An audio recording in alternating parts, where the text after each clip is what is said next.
Vamos orar? Senhor Deus, mais uma vez diante da tua mesa, onde o banquete da graça é oferecido, Pai, na comunhão dos santos, ao ouvir a palavra do Senhor, Pai, que é vida, nós pedimos a graça dessa palavra alcançar nossos corações com vida também, Senhor. Que os nossos corações não se fechem, mas pelo contrário, que eles se abram para que a tua vida, Pai, mais uma vez nos alimente, nos fortaleça, nos encoraje. Nós carecemos, Senhor, assim como aquele povo no deserto carecia de alimento e o Senhor enviava o teu maná todos os dias. Nós, o teu povo, a igreja, Senhor, no meio do deserto da vida, caminhando a Canaã celestial, carecemos todos os dias do maná espiritual, que é a tua palavra e que é Cristo em nós, a esperança da glória. Que nesse dia do Senhor, Pai, diante da igreja, comunhão dos santos, que o Senhor nos alimente mais uma vez e que esse banquete, Pai, possa fortalecer a tua igreja e fazer com que a tua palavra mais uma vez nos encoraje, nos fortaleça, para que a gente continue firme, Pai, nessa jornada rumo a Canaã celestial, para que a gente possa inclusive levar outros, Senhor, conosco, a gente seja tão fortalecido, tão abastecido, Pai, ao ponto de que a gente conduza outros junto conosco, Pai, rumo à eternidade ao teu lado. É o que nós oramos e pedimos em nome de Jesus. Amém. Certa vez, um teólogo que foi bispo na região da Índia, chamado Les Newbegin, ele disse: se tudo é missão, nada é missão. Ou seja, se tudo é o propósito, na verdade, nada se torna propósito. Ele quis dizer isso no sentido, aplicando a missão da igreja, de que nós não podemos diluir tanto o sentido do que é a missão da igreja, o foco do que é a missão da igreja, porque senão, no final das contas, a igreja ela não tem mais missão. No final das contas, senão qualquer coisa se torna missão. E é exatamente sobre isso, irmãos, que a gente vai falar hoje, mas não apenas hoje, a gente tem falado nas últimas semanas nessa série de mensagens cujo título é Nova Vida, Antiga Missão, uma série onde a gente tem buscado, ao mesmo tempo, preparar nosso coração para celebrar mais um ano da nossa igreja, mas ao mesmo tempo lembrar o porquê nós somos igreja. O porquê, inclusive, há 4 anos atrás, nós demos início com o primeiro culto público, a plantação de uma igreja local. Por quê? É porque existe uma missão a ser cumprida, existe um propósito a ser alcançado, e nós cremos plenamente que o Senhor tem usado, por graça e misericórdia, também nessa igreja local, para que a sua missão nesse mundo ela continue viva. E hoje nós vamos voltar à palavra de Deus para refletir sobre esse fundamento central da missão da igreja. Hoje vamos começar por um deles, né, por uma das tarefas dentre essa missão que o Senhor nos chama. E antes da gente mergulhar nesse texto, eu lembro ainda de uma outra história, de uma outra fala que pode nos ajudar a importância da gente refletir no que a gente está refletindo hoje. No livro Alice no País das Maravilhas, enquanto Alice está na sua saga, ela encontra com o gato e ela pergunta: você poderia me dizer, por favor, qual caminho eu devo tomar a partir daqui? E o gato responde: isso depende muito de onde para onde você quer ir. Ou seja, depende de qual é a rota que você está trilhando, qual é o alvo que você está buscando. E Alice olha para ele e diz assim: eu não me importo muito para onde. E o gato responde: então não importa qual o caminho que você vai tomar. E esse diálogo, irmãos, ele mostra que se nós não temos clareza sobre o nosso propósito, o nosso destino, e aplicando aqui ao tema dessa mensagem, a nossa missão, qualquer ação vale e no final tudo se torna ineficaz, sem propósito. Portanto, se a igreja ela não tem clareza sobre a sua missão, ela corre o risco de se perder em atividades sem foco e, no final das contas, desperdiçar o seu tempo. E nós não queremos, nem podemos, enquanto igreja, gastar nossas energias, nossos recursos e o nosso tempo. Porque nós fomos chamados e comissionados por Deus e nós precisamos ouvir o que Ele nos chama a ser e viver. E para isso, irmãos, hoje, dentro da nossa série, eu poderia dizer que a gente começa uma subdivisão dentro dessa série, onde eu vou me dedicar a refletir nas últimas palavras do Senhor Jesus antes de ser assunto aos céus, que se encontram descritas nos 4 evangelhos e também no livro de Atos. E hoje a gente vai começar pelo evangelho de Marcos.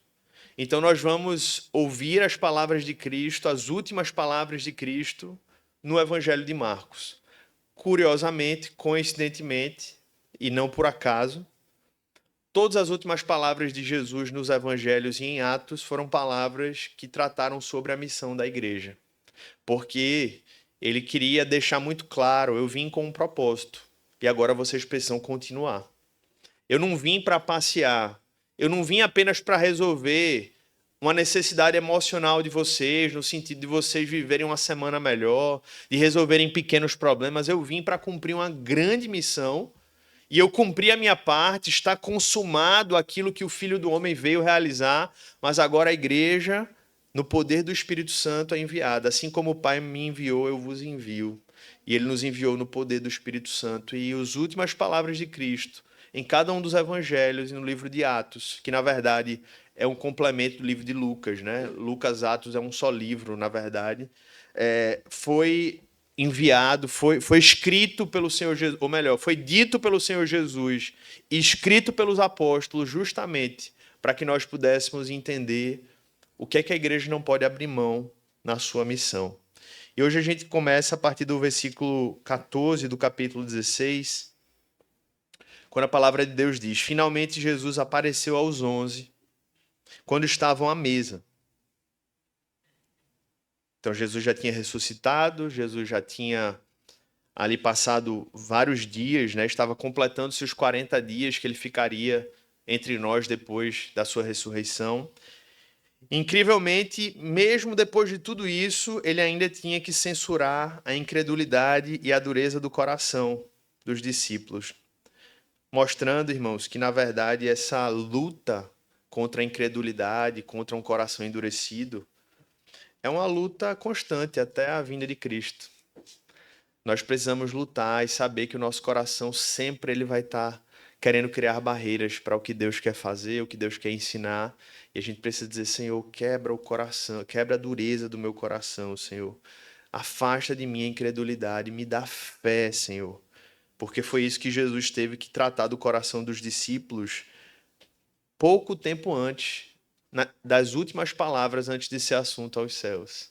E nós não somos diferentes deles. Nós somos feitos da mesma carne, do mesmo sangue.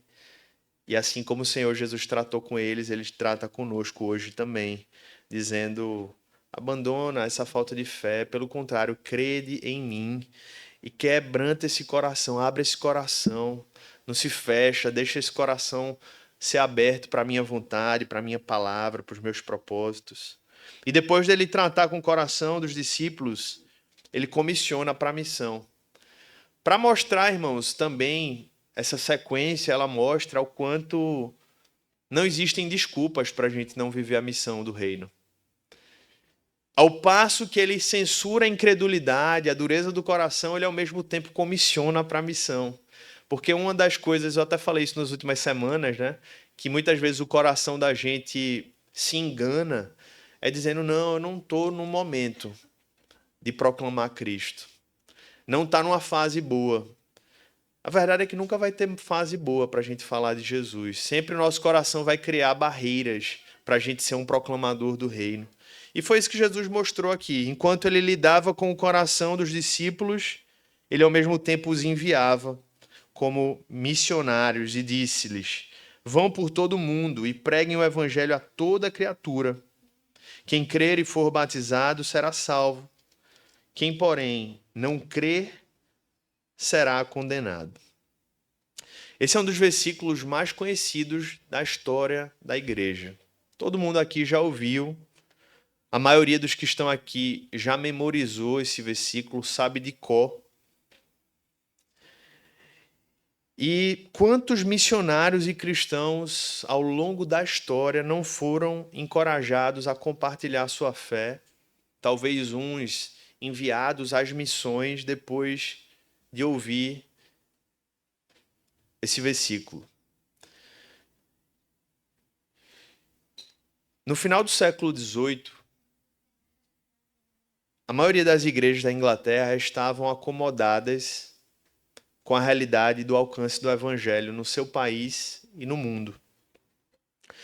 Naquela época, haviam muitos povos que nunca tinham recebido o evangelho.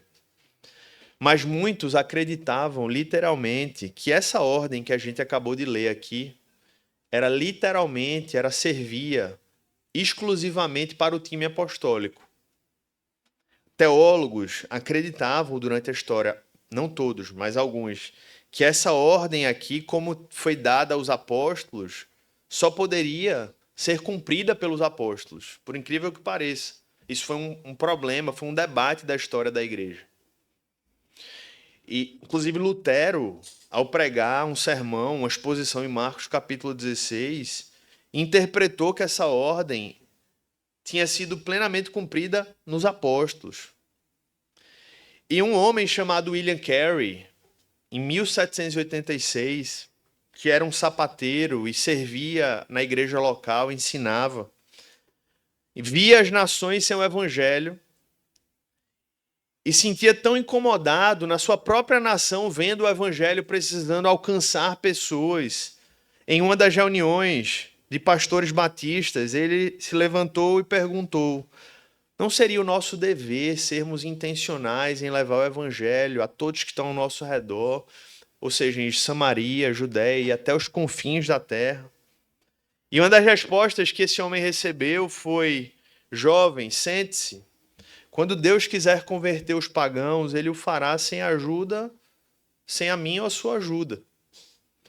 E dali, irmãos, Carey saiu ainda mais incendiado e ele escreveu um livro, uma investigação sobre as obrigações dos cristãos de usar meios para a conversão dos pagãos. Esse livro está disponível, você pode ter acesso a ele hoje na internet.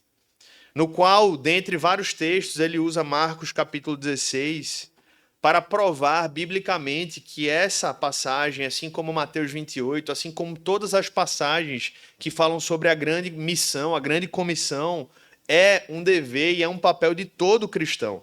Inclusive, um dos argumentos que ele usa, até, sim, né, dentre vários, ele diz assim: olha, se a ordem de pregar era apenas nesse sentido, né, mais abrangente de ir, de levar, era apenas para os apóstolos, então o batismo não poderia ser feito mais ao longo da história, porque também o batismo só poderia ter sido feito pelos apóstolos. E aí eles começam a citar uma lista de argumentos e usa esse texto que se tornou, assim como as 95 teses de Lutero se tornaram o propulsor da reforma, esse texto, esse livreto de Carey se tornou as 95 teses do movimento missionário moderno.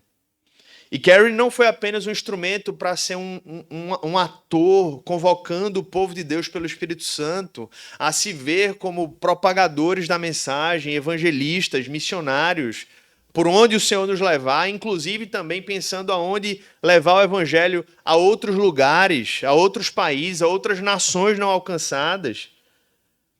Mas ele fundou, inclusive, ele com outras pessoas, a Sociedade Missionária Batista, em 1793, e ele mesmo foi o primeiro missionário a ser enviado por essa agência, tendo sido enviado como missionário para a Índia, onde, com a ajuda, né, com a obra do Espírito Santo, pela instrumentalidade de Carey e outros missionários, o evangelho foi propagado na Índia.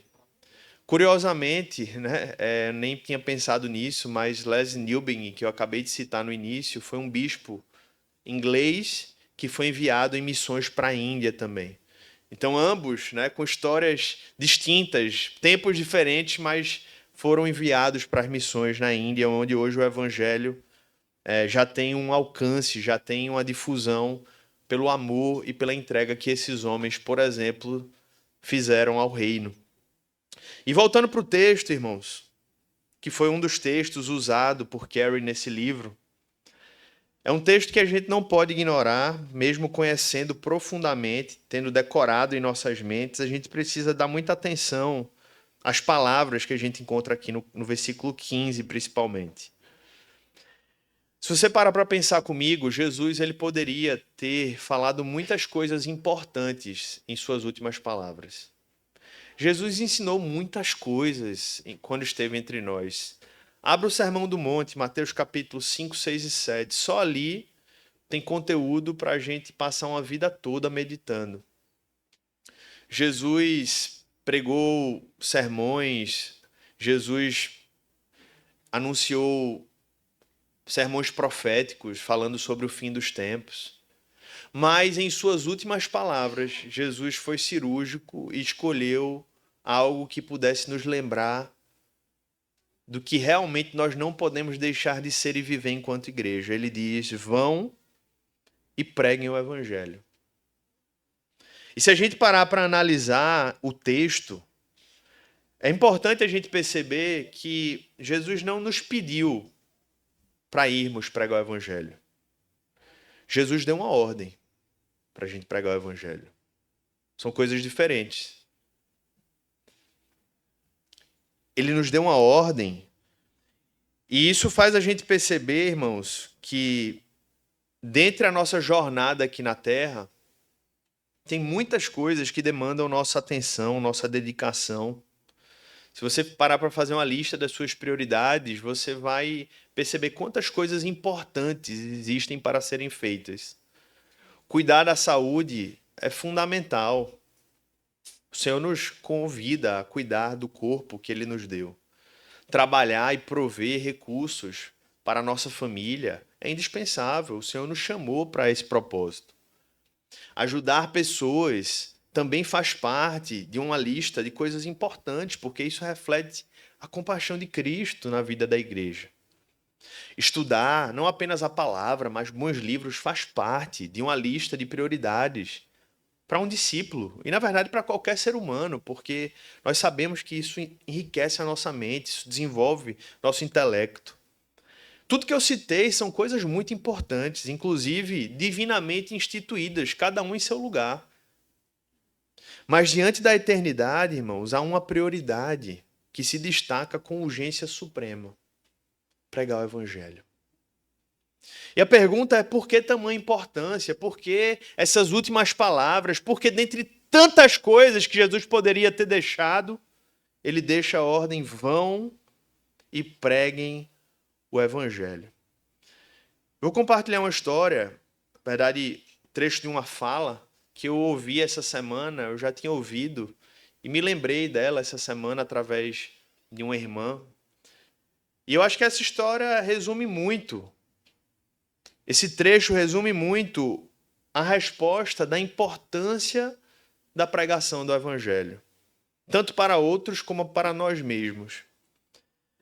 Paul Washer, um dos maiores evangelistas, e maiores no sentido de usado, né? Deus tem usado a vida desse irmão profundamente em nossos dias. Ele conta a história de que um homem cometeu um terrível crime. Está com a sua execução marcada, ele vai morrer. Tem pena de morte onde esse homem mora. E você chega na cela desse homem, arromba essa cela e grita: eu tenho uma ótima notícia para você. Você acabou de ganhar uma Ferrari novinha em folha. Qual a reação desse homem? Qual seria a reação desse homem? Provavelmente ele diria: e daí? Eu vou morrer. Que adianta ganhar uma Ferrari? Eu vou morrer. De que me importa, de que me vale uma Ferrari se eu estou prestes a morrer? Porque o problema daquele homem não era a falta de um carro de luxo. O seu problema real, iminente, o seu problema concreto era a sua morte que estava diante dele. Portanto, a única solução, a única alegria, a única bênção verdadeira para aquele homem naquele momento seria alguém chegando e dizendo: eu paguei o preço da sua morte, você está livre, pode sair por essa porta, pode viver. Há esperança, agora existe uma saída, você pode continuar a viver a sua vida. E talvez ao ouvirmos esse exemplo, a gente consegue entender porque não há missão mais importante do que pregar o evangelho. Porque oferecer qualquer coisa a qualquer pessoa, mas reter o evangelho para um homem perdido, é como oferecer a ele uma Ferrari no dia da sua morte. Não é que a Ferrari seja desprezível, mas é que diante da sua morte ela se torna irrelevante. Do mesmo modo, saúde, dinheiro, trabalho, família não são coisas ruins, pelo contrário. Mas ter tudo isso sem o evangelho de Jesus é desperdício, irmãos.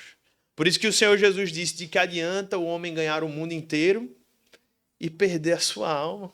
Era exatamente isso que Jesus estava querendo dizer. Homem, mulher, entenda o que realmente importa na sua vida, entenda o que realmente tem valor. E às vezes a gente precisa de exemplos como esses para a gente parar para anotar e dizer: eita, é mesmo. A Ferrari não vale tanto quanto eu achava que valia, não. O maior problema do ser humano não é nenhum dos problemas que normalmente tiram o nosso sono e nos afligem dia após dia. Talvez seja isso que você trouxe hoje aqui. O maior problema do ser humano é a sua condenação eterna. É o seu afastamento do Deus vivo. É a sua incapacidade de conhecer a Deus pela sua própria força. É o seu distanciamento daquele que o criou. É estar sem vida verdadeira porque a vida foi retida pelo pecado em nós. É estar incapaz de conhecer o verdadeiro propósito da vida, que é conhecer a Deus e gozá-lo para todo sempre. Esse é o problema do homem, meus irmãos. Não são os seus desconfortos temporários, não é a sua doença, não é a sua pobreza, não são as suas frustrações. E é daí que vem a importância do evangelho e da pregação dele por consequência, porque só existe uma coisa que verdadeiramente pode transformar a condição do homem, que é exatamente o evangelho de Jesus Cristo. E é consequentemente pela pregação dele que esse evangelho alcança corações. Que esse evangelho entra nas histórias e muda essas histórias, como aconteceu já na vida de muitos aqui. O evangelho é a boa notícia de que é possível haver vida eterna em resposta à má notícia de que antes só havia morte. Para a boa notícia do evangelho fazer sentido, é preciso entender primeiro que tem uma má notícia que vem antes, gente. É por isso que muitos ignoram a boa notícia do evangelho, porque eles não creem na má notícia. Eles se acham bons, eles se acham capazes, eles acham que o mundo vai encontrar uma rota de solução, eles acham que tem força de resolver os seus problemas, eles acham que tudo que está ao seu redor é apenas uma questão de ajuste para funcionar. O evangelho olha e diz: não, você está enganado, você está morto, você está vazio, você não tem nada, você não sabe que é pobre, cego, está nu. E aí é quando essa realidade do evangelho alcança o nosso coração, quando a gente entende essa realidade espiritual, é que a gente se abre para a possibilidade de receber a boa notícia de que há esperança para esse que antes estava pobre, cego e nu, vazio e sem sentido. É aí que o evangelho ganha brilho, quando nós entendemos que essa situação terrível pode ser transformada pelo poder de Deus. O homem é marcado por uma condição espiritual: morte. O seu destino, condenação e sofrimento eterno. O Senhor Jesus falou mais sobre inferno do que de céu, para mostrar que esse destino é real. Seu status diante de Deus, o Deus que o criou, sabe qual é? Inimigo. E o que é que o homem pode fazer? Nada. Essa é a condição do homem diante de Deus. Essa é a má notícia. Esse é o raio-x da humanidade caída. que vive em trevas. Até que uma luz começa a brilhar, irmãos. E essa é a luz do Evangelho. É a luz que começa a apontar uma saída de esperança. É a luz que começa a mostrar que existe uma outra história que pode ser narrada pelo próprio Deus em nossas vidas. Tim Keller, certa vez ele disse assim: o Evangelho não é um bom conselho. O Evangelho é uma boa notícia. Literalmente, do grego, euangelion significa boa nova, boa notícia. É como se você estivesse dizendo: Caio, eu tenho uma boa notícia para te contar. Só que não é qualquer boa notícia, é a boa notícia de Cristo Jesus, do reino de Deus revelado no Filho de Deus. E que notícia é essa, irmãos? É a boa notícia de que existe vida para quem estava morto. É a boa notícia de que existe salvação para quem estava condenado. É a boa notícia de que existe comunhão com Deus. É possível haver comunhão com Deus, de quem éramos inimigos. A pergunta é como? É isso que o Evangelho responde. Pela obra realizada por Jesus, o Deus que se fez homem. Ele viveu sem pecado e ele se tornou apto a morrer em nosso lugar. Na cruz, ele morre em nosso lugar e ali ele carrega a condenação, ele carrega o fardo, ele carrega o pecado. Ele se faz maldição, é o que a Bíblia diz. O Filho de Deus se torna pecado, se torna maldição em nosso lugar, carregando a condenação que era nossa. O pecado, mas não só o seu, imagina, junta todos os pecados da sua vida. Você fica tenso, né? Meu Deus. Agora junto de todo mundo nessa sala. Misericórdia. Agora junta de todo mundo, inclusive dos argentinos, inclusive né? Eu vou falar de outra coisa. Imagina de todo mundo. Imagina todos os pecadores. O Senhor Jesus carregou, irmãos. O Senhor Jesus sofreu a dor. Sofreu o fardo no seu próprio corpo. Não foi espiritualmente, não foi uma coisa assim apenas corrigindo, não foi uma fantasia. Não foi uma coisa assim ilustrativa. Ele sofreu a dor, o fardo do pecado de todos, por quem ele salvou na cruz do Calvário e no seu próprio corpo. A corporeidade de Cristo só intensifica essa dor, porque toda a dor do pecado foi imputada em Cristo, que ali era Deus, mas também era homem. Ao terceiro dia ele ressuscitou, provando não apenas o seu poder e o poder de Deus nele, mas provando que o seu sacrifício foi digno, que ele foi aceito pelo Pai. E agora, pela fé em Jesus, irmãos, nós podemos ser justificados e podemos nos tornar amigos de Deus. Esse abismo, ele é sanado, porque Cristo é a ponte. E a ponte pode ser o tamanho que for, pode haver o abismo que for, o pecado pode ter causado o dano que for. Cristo é a ponte para qualquer distância que havia entre o homem e Deus, se verdadeiramente há arrependimento e fé. É diante dessa beleza e dessa graça que Paulo diz em Romanos capítulo 1, 17. Não me envergonhe do evangelho de Jesus Cristo, pois ele é o poder de Deus para a salvação de todo aquele que crê, primeiro do judeu e também do grego. Como eu poderia me envergonhar do evangelho se ele revela essa beleza, esse poder? Se ele é a única mensagem que pode mudar vidas. Se é a única proclamação que pode transformar não apenas histórias aqui e agora, mas por toda a eternidade. Como eu me envergonharia dessa mensagem? É por isso, meus irmãos, que não há missão mais importante do que pregar o evangelho. Foi por isso também que Charles Spurgeon disse: todo cristão ou é um missionário ou é um impostor.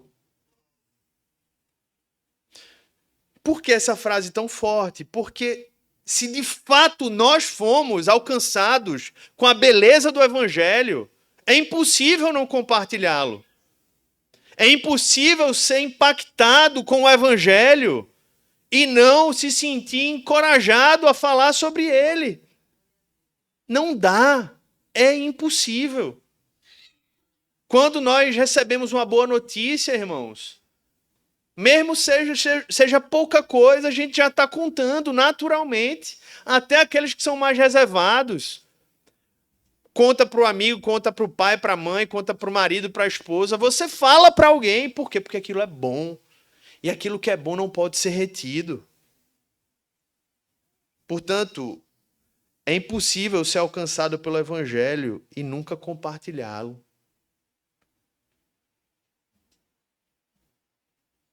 Quem não evangeliza é porque precisa ser evangelizado. Foi por isso que Les Newbigin disse que a missão da igreja começa com uma espécie de explosão de alegria. A notícia de que Jesus rejeitado e crucificado está vivo é algo que não pode ser omitido. Foi isso que aconteceu lá no túmulo. Eles viram e eles saíram contando, eles saíram anunciando, eles saíram dizendo: ele está vivo. Quem poderia ficar em silêncio, meus irmãos, a respeito de um fato como esse? Ele pergunta. A missão da igreja é mais como as partículas radioativas liberadas por uma grande explosão e que não são letais, mas dão vida. Louvado seja Deus pelo seu evangelho, que nos alcançou e que por ser tão especial não pode ser retido de ninguém. E é exatamente isso que Jesus continua dizendo. Vão por todo mundo e preguem o evangelho a toda criatura. Se o evangelho é tudo isso, se não há missão mais importante do que pregar o evangelho, é a nossa primeira lição, existe uma segunda lição, é que não há pessoa, não há lugar indigno de ouvir o evangelho, meus irmãos. Todo mundo, toda criatura, ele é enfático. E Jesus falava isso porque ele sabia, a começar do time apostólico, composto de judeus, que para ele já seria muito difícil imaginar o evangelho alcançando os gentios. Do mesmo modo que para a gente é inimaginável alcançar o evangelho alcançando pessoas que parecem tão diferentes de nós. Em Atos 10 você conhece a história, o primeiro gentio convertido, Cornélio. Você vê o trabalho que deu para Pedro sair de casa. Deus teve que revelar em visão, em sonho, para ele dizer: eu acho que realmente é Deus me mandando, né?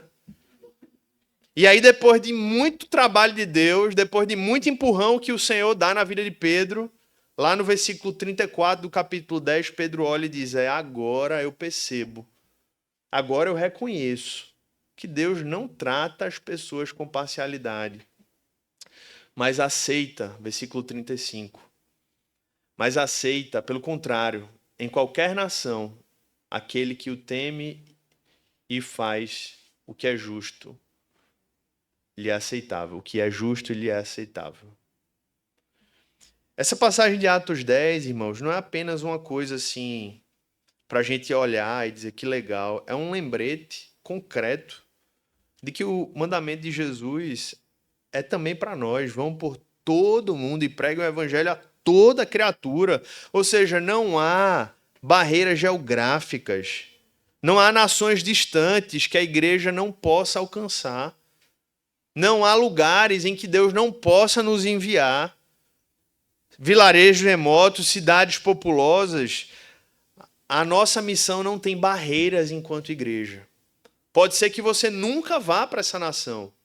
Mas a gente tem que entender que enquanto igreja, nós somos povo. E povo de Deus espalhado pelo mundo, entendendo que a igreja precisa entender que há um chamado de alcançar aonde o Senhor nos enviar. Alguns casos, o Senhor chama e envia Na própria realidade onde estamos inseridos, outros casos, Deus envia pessoas literalmente em missões, como aconteceu aqui no caso de Carrie. Outro caso, outras vezes nós vamos, mas não vamos necessariamente com o nosso corpo, vamos com as nossas orações, vamos enviando recursos. Mas o fato é que a igreja precisa entender que há um chamado, irmãos. Entre no site do Portas Abertas, por exemplo, dentre várias ações e agências missionárias, e diga: eu quero seguir esse negócio aqui, eu quero de repente apoiar esse trabalho, eu quero de repente orar por alguns missionários que eles disponibilizam. E eu quero entender que essa missão é minha. Eu quero entender que esse alvo é meu enquanto igreja. Na verdade, não é meu individualmente, é nosso enquanto igreja.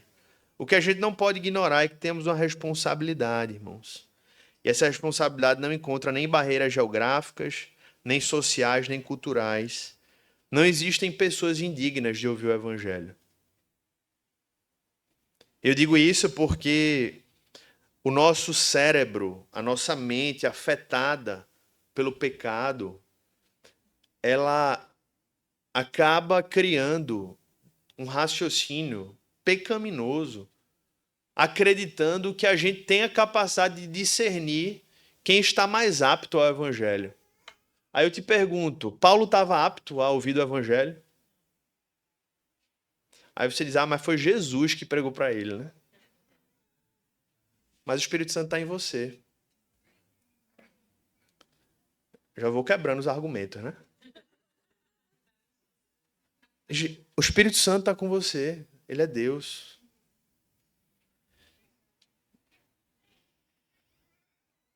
Não crie, meu irmão, barreiras que o próprio Deus não criou para o evangelho. Isso significa que todos aqueles que ouvirem o evangelho pela sua vida vão receber? De jeito nenhum. A nossa missão, presta atenção nas palavras, não é convertam, vão pelo mundo e convertam pessoas. Não. A nossa missão é vão por todo mundo e preguem o evangelho. É diferente. É uma questão de interpretação. A nossa missão é pregar, anunciar, proclamar as maravilhas do reino. O trabalho, a aplicação, o convencimento, quem faz é o Senhor, é o Espírito Santo de Deus. Portanto, meu irmão, não há cor, não há classe social, não há histórico de vida, não há passado que impeça alguém de ouvir as boas novas do Evangelho. Pelo contrário. O único critério é criatura, é ser humano, prega o Evangelho. Cachorro não ouve o Evangelho. Pode parecer um absurdo, mas eu preciso dizer isso também em nossos dias. Não prega o Evangelho para o seu cachorro, ele não vai se converter. Não adianta, ele não é feito à imagem e semelhança de Deus. O plano de salvação não foi para animais, foi para seres humanos. Então é criatura, é ser humano, é criado à imagem e semelhança de Deus, é digno de ouvir o evangelho. É mais do que digno, precisa ouvir o evangelho. Essa semana, irmãos, eu ouvi isso, a irmã de Tati, né, Osana, ela é veterinária, ela disse que essa semana chegou na clínica uma pessoa dizendo que queria ser atendida porque se sentia como cachorro. Aqui em Recife. Por isso que eu acabo entrando nesses temas, né? Mas ela é gente. Só que a gente tá tão perdida que tá se achando mais... Aquela pessoa que ela recebeu é digna de ouvir o evangelho. Amém? Ou seja, se essa pessoa que se vê como um cachorro é digna de ouvir o evangelho, não há quem não seja digno de ouvir o evangelho. Então eu queria que você olhasse para a sua realidade agora. Olha para a sua vida, olha para a segunda-feira amanhã. Quem é que tem passado pela tua vida dia após dia e que você ainda não compartilhou o evangelho? Talvez, usando esse raciocínio, ela não está preparada, não chegou o momento. Aí eu volto. Paulo estava pronto para ouvir o evangelho? Não é você, meu irmão, que diz quem está preparado ou não para ouvir o evangelho. Essa não é uma prerrogativa sua. A prerrogativa é de Deus e ele já disse, vão por todo mundo e preguem o evangelho a toda criatura. Não queira se colocar no lugar de Deus. Apenas faça aquilo que ele te chamou. E eu concluo com a última lição, ainda nesse textinho pequeno, mas importante. Não há pessoa no mundo que possa ser salva sem crer no Evangelho. É o que Jesus diz. Quem crer e for batizado será salvo. Quem, porém, não crer será condenado. Ou seja, sem fé em Jesus, no Evangelho, é impossível ser salvo. Nos parques atuais, você vai, esses parques, como eu fui agora lá em Beto Carreiro, você tem a opção de pagar um Fast Pass. É um nome bonito para dizer assim, passe na frente, fure fila pagando um pouco a mais, né? Assim, tô julgando não, tudo bem, eu não paguei não, né? Enfim, mas é isso, fure fila pagando uma taxa a mais. Deixa eu te dizer algo, não há Fast Pass para salvação. Não importa o quanto dinheiro alguém tenha, não importa quanto poder a pessoa exerça, não importa quanto boas obras alguém faça, não importa se a pessoa tem o poder do presidente dos Estados Unidos, não importa se tem a riqueza de Jeff Bezos, não importa se faz ações sociais, filantropia como Bill Gates, como Madre Teresa de Calcutá, ninguém pode ser salvo sem crer no Evangelho de Jesus Cristo. Porque ele mesmo disse: quem crer e for batizado será salvo. Quem, porém, não crer será condenado. Sabe por quê, irmãos? Porque a salvação não vem pelo poder. A salvação não vem pelo dinheiro. A salvação não vem pelas obras de caridade. A salvação não vem pela descendência, pela ascendência. A salvação só vem exclusivamente pela fé no sacrifício perfeito de Jesus. O sacrifício que nos substitui. Ele assume o nosso lugar. E o Evangelho é a única ponte que Deus providenciou para que a gente pudesse sair da morte e chegar até a vida. Nenhuma outra ponte cumpre esse propósito. Nenhuma outra ponte sustenta. Podem até tentar construir, mas ela cai. Mas ela não alcança o propósito. Mas ela não ruma ao outro lado. Ela não é sustentável. Portanto, rejeitar o Evangelho é rejeitar a única provisão de Deus para a salvação em Cristo Jesus. E deixa eu te dizer uma coisa, a condenação não é algo que vai acontecer no futuro, não. Quem não está em Cristo já está condenado.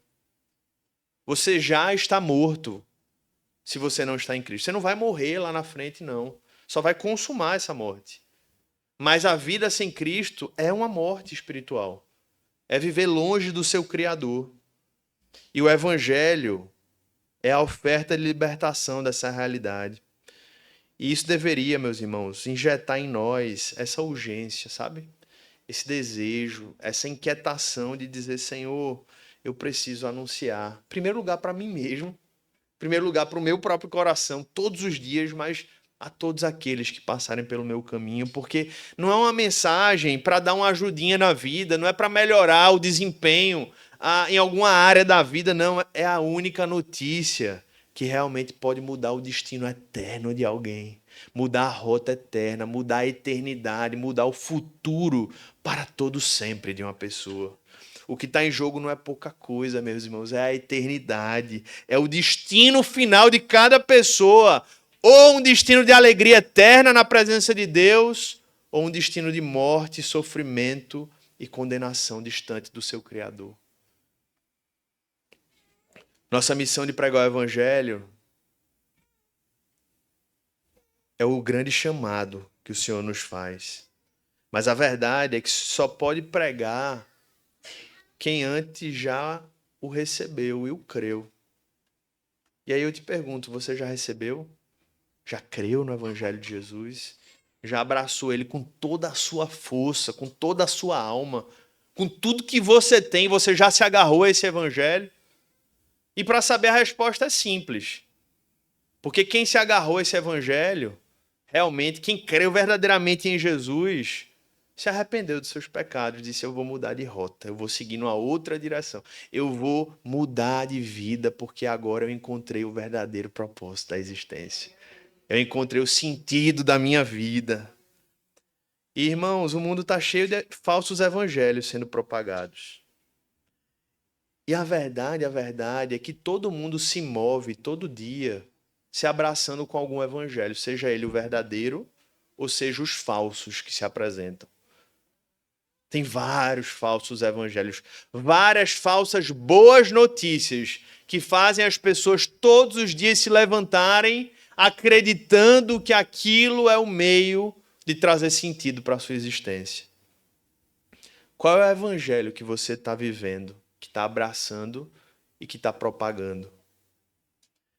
Permita-me concluir com a história de um personagem que ajuda a gente a entender essa realidade.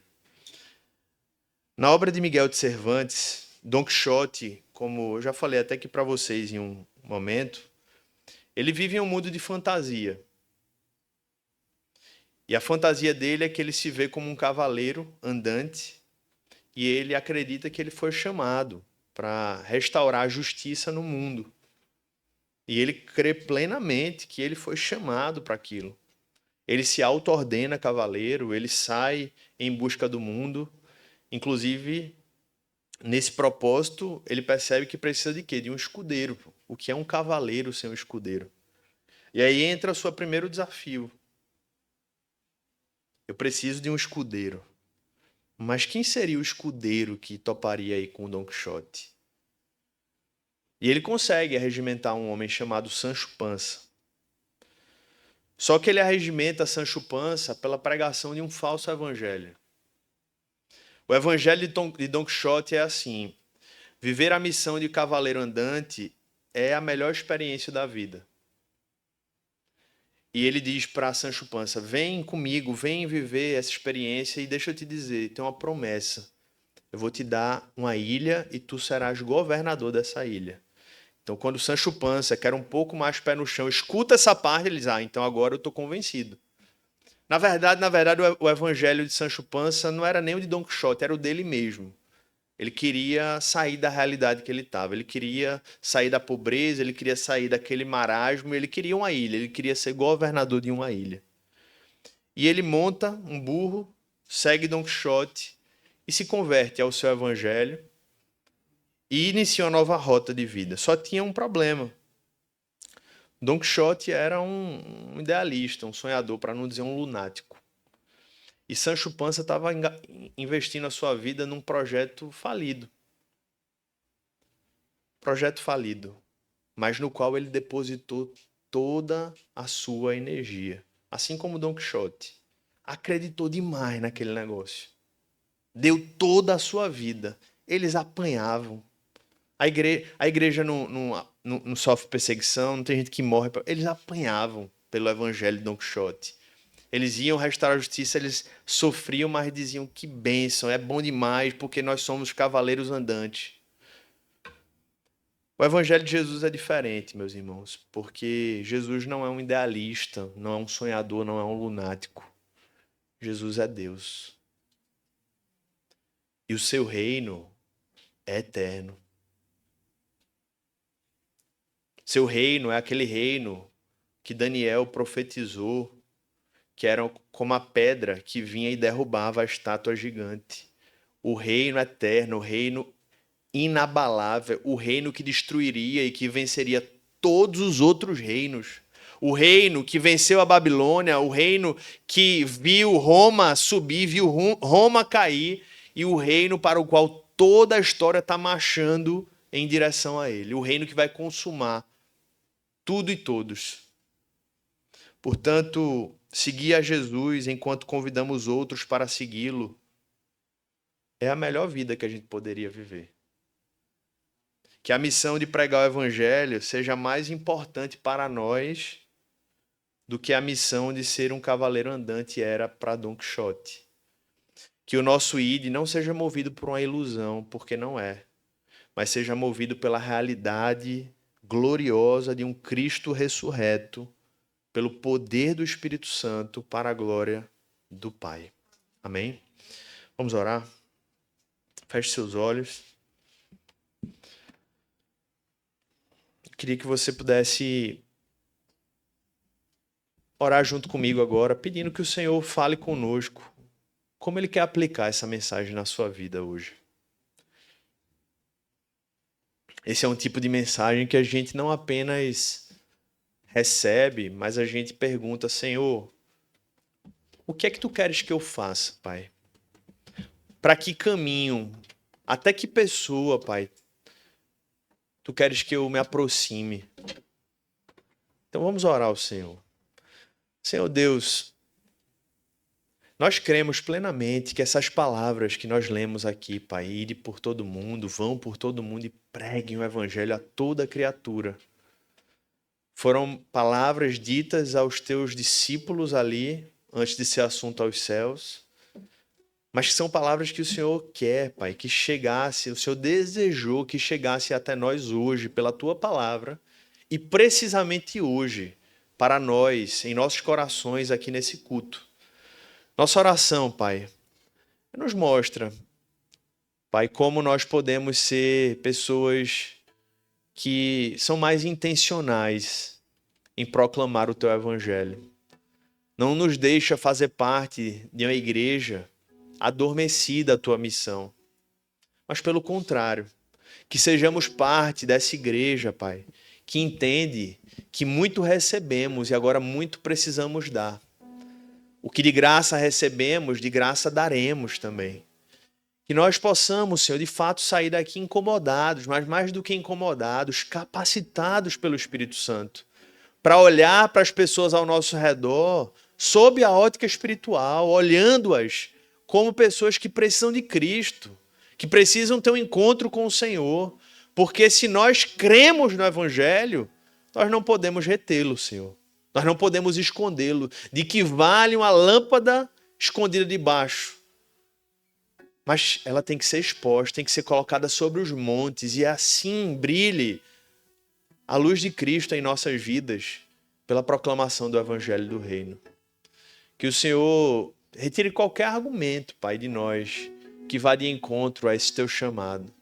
Que o Senhor nos lembre, Pai, que nós somos chamados, Pai, mesmo aqueles que se veem como tímidos, mesmo aqueles que vêm com certas oposições, mesmo aqueles que dizem que qualquer barreira, Senhor, seja quebrada não pela força humana, mas pelo poder do Espírito Santo. Que a gente saia da nossa zona de conforto e diga, eu quero proclamar Jesus, eu quero ser uma testemunha dele, eu quero pregar o evangelho, eu quero fazer o nome dele conhecido. Que o Senhor traga mais uma vez aos nossos corações nomes, Pai, pessoas, que nós possamos ser intencionais em levar Jesus. Que o Senhor traga e nos fortaleça, nos enviando, Pai, como proclamadores do teu reino, no poder do Espírito Santo. Em nome de Jesus, amém e amém. Amém. Louvado seja o nosso